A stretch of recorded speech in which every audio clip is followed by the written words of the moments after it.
Hey folks, welcome back. Jordan here at the Nutty Gnome Homestead. You guys watched us harvest our garlic the other day. Today we're going to show you how we get it cured for long-term storage. Now, we use a lot of garlic here on the homestead. We usually grow quite a bit more than what we normally have this year.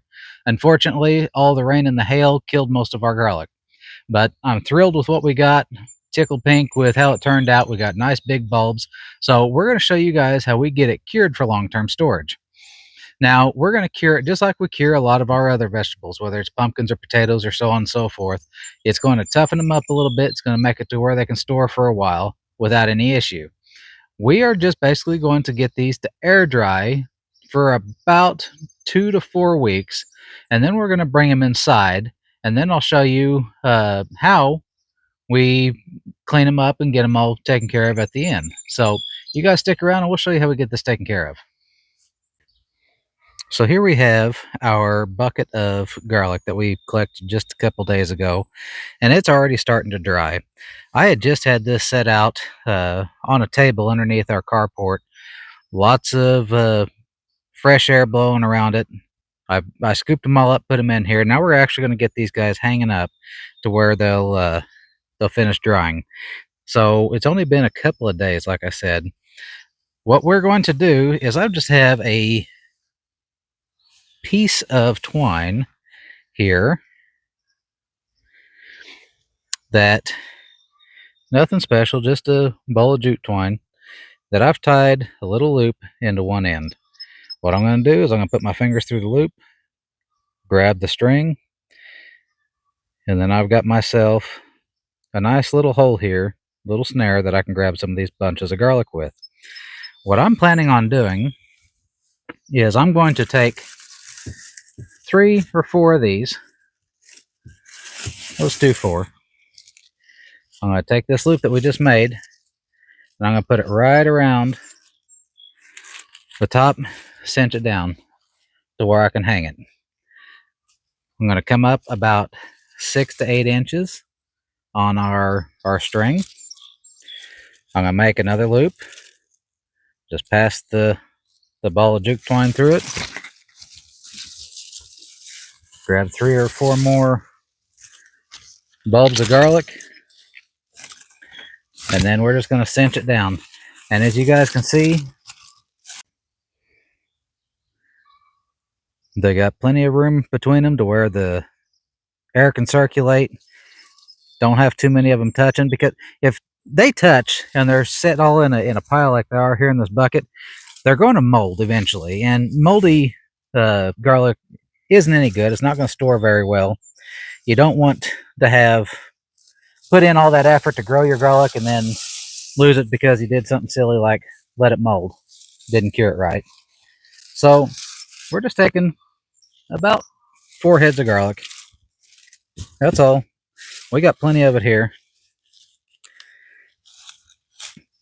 Now, it's been relatively warm here the last couple of days.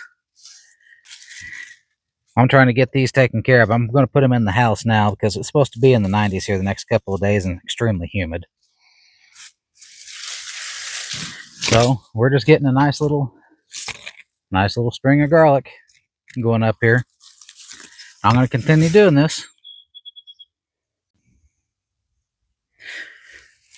Now, if you guys don't want to tie this up or have it hang up or anything, that's fine. Just lay it out somewhere out of the sun, out of direct sunlight, guys. You don't want to have too much sunlight on this. What we will do is we will oftentimes put this underneath the carport for a couple of days, like we just did, and then we will bunch them up, and then I'll hang them in the house to finish curing. And you will know. So let me show you guys this. This stem is still very pliable. You can pinch it. You can still feel there's a lot of moisture in there.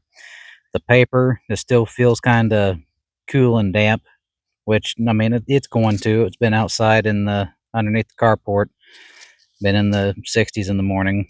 So we want this to be crunchy. We want, whenever we cut this top off here, we want to be able to look down in the stem and not see any green. That'll let you know that it's completely dry. Then you can go ahead and trim off.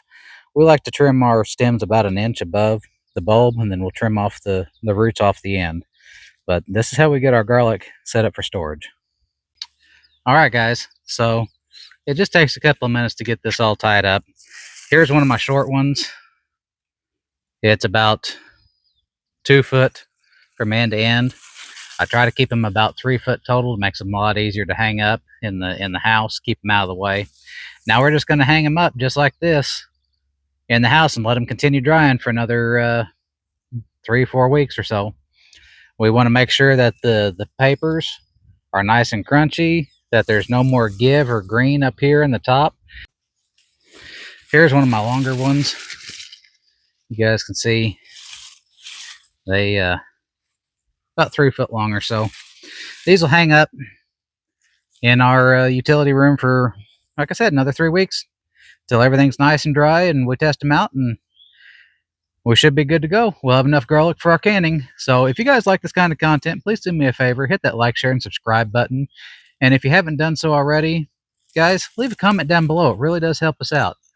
Tell us how you guys cure your garlic. This is how I've been doing it. This is how my parents and grandparents have done it. So, but we're all here to learn.